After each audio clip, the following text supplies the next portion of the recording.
안녕하십니까, 정원규입니다. 이제 조금 있으면 아스트라제네카에서 만든 그 백신도 이제 맞으시고 그러실 텐데, 이 공짜가 아닙니다. 정부는 이제 선심은 잔뜩 생색을 낼 텐데 세금으로 다 나오는 겁니다. 그러니까 공짜로 이렇게 이것까지 놔주고 참 좋은 나라다 이렇게 생각하지 마십시오.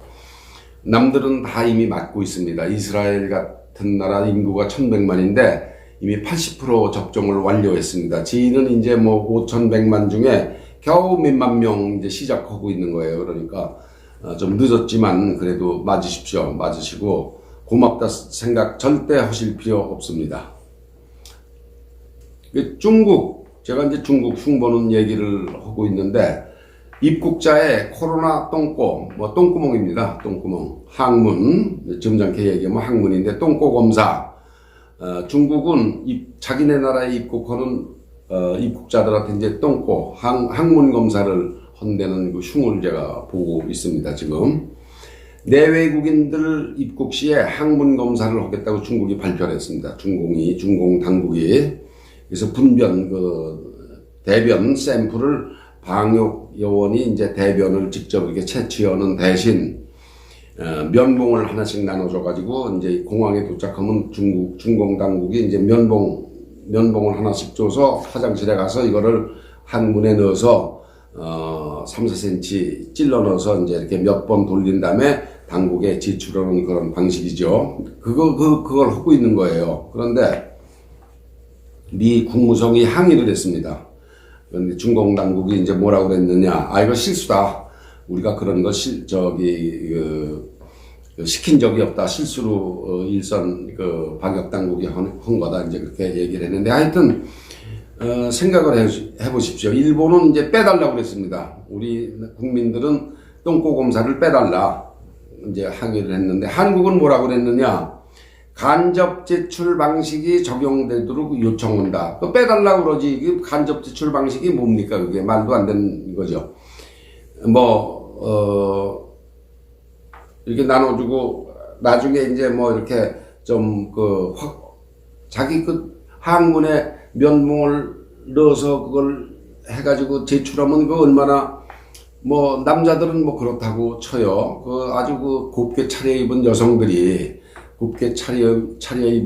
여성들이 그거 면봉을 들고 화장실에 가서 그걸 해가지고 제출한다고 상상을 해보십시오. 얼마나 자존심 상하는 검사 방법입니까? 그런데 이제 한국은 그걸 빼달라, 일본처럼 빼달라 소리도 못하고 간접 제출 방식으로 해달라, 이렇게 이제 요청을 하고 있습니다. 이게 중국이라면 이상하게 이제 맥을 못 추네요, 우리나라 정부가. 그걸 이제 왜 하느냐, PCR, 이게 약자, 이제 유전자 증폭 검사, 유전자를 증폭시켜서 이제 검사하는 자료를 많이 이제 얻겠다 그러는데, 호흡기나 숨 쉬어 들어가는 호흡기, 폐나 이런 데 또는 소화기에서 채취하는 샘플보다는 항문에 변에 오랫동안 바이러스가 더 남아있기 때문에 변 검사를 해야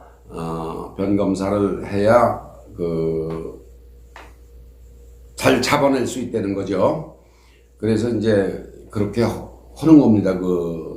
유전자 증폭 검사라는 게. 그래서 항문 검사를 이제 이렇게 하는 거죠. 그게 확실한 학설이 있는 것도 아닙니다. 그렇다는 거다. 그래서 중공 당국이 하는 겁니다. 걔네들이 무슨 인권이 있습니까? 뭐가 있습니까? 그러니까 중국에 입국하실 때 항문 검사를 한다고 그러면은 이거 참 각오를 하시고 입국을 하셔야 될 겁니다. 여러분. 참 이 중국이라는 나라 참 더럽고 치사하죠.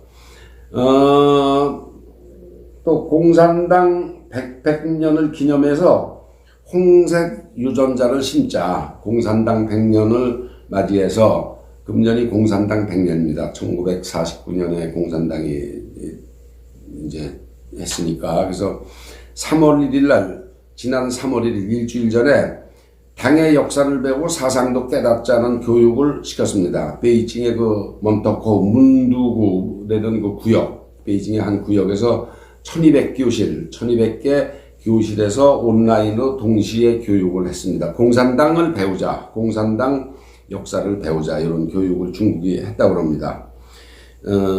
이제 그런 그 교육이 여러 가지 형태인데, 배우들이 이제 공산당 간부, 모택동, 주울레, 많지 않습니까? 팽덕회, 한국을 침입할 때 18만 군대를 해서 한국을 침입할 때 그 사령관이 팽덕회입니다. 그런 사람들을 분장을 하고, 이제 배우들이 그런 사람들로 분장을 하고 교실에 와서, 이제 학생들한테 강의를 하는 거예요. 우리가 이렇게 해서 우리나라를 지켰다.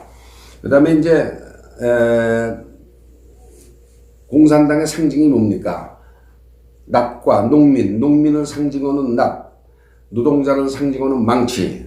그 낫과 망치가 그려져 있는 깃발을 이렇게 뒤에다 놓고 그 앞에서 초등학생, 유치원생들을 교육을 시키는 겁니다. 낫과 망치가 공산당의 기본이다. 노동자, 농민을 위하는 당이 공산당이다. 이런 교육을 시키는 거죠. 그래서 그 초등학생, 유치원생들을 그렇게 교육을 시키고 있습니다. 어렸을 적부터 세뇌 교육을 시키는 겁니다. 어렸을 적부터 세뇌 교육을 시키는 게 이제 그 홍색 교육이라고 그래서 여러 가지 형태로 지금 그 중공 당국이 국민들을 어렸을 때부터 세뇌 교육을 시키고 있습니다. 그러니까 여러분 중국에 입국하실 때는 학문 검사를 할 수도 있다. 좀 창피하지만, 부끄럽고 창피하지만 그럴 수도 있다는 거를 각오를 하시고 입국을 하십시오. 또 이제 어렸을 때부터 공산당 그 교육을 시키고 있다는 것도 지가 잘 알고 있어야 되겠습니다. 이제 이 중국을 제가 흉보는 글을 자꾸 소개를 해드리고 있는데, 영원히 경계를 해야 될 나라입니다. 영원히 경계를 해야 될 나라입니다. 중국하고는 평화롭게 지낼 수가 없어요. 평화롭게 지낼 수가 없습니다. 저 민족 DNA가 그렇습니다. 중국은. 다음에 또 중국 흉보는 얘기를 또 하나 소개를 해 드리겠습니다.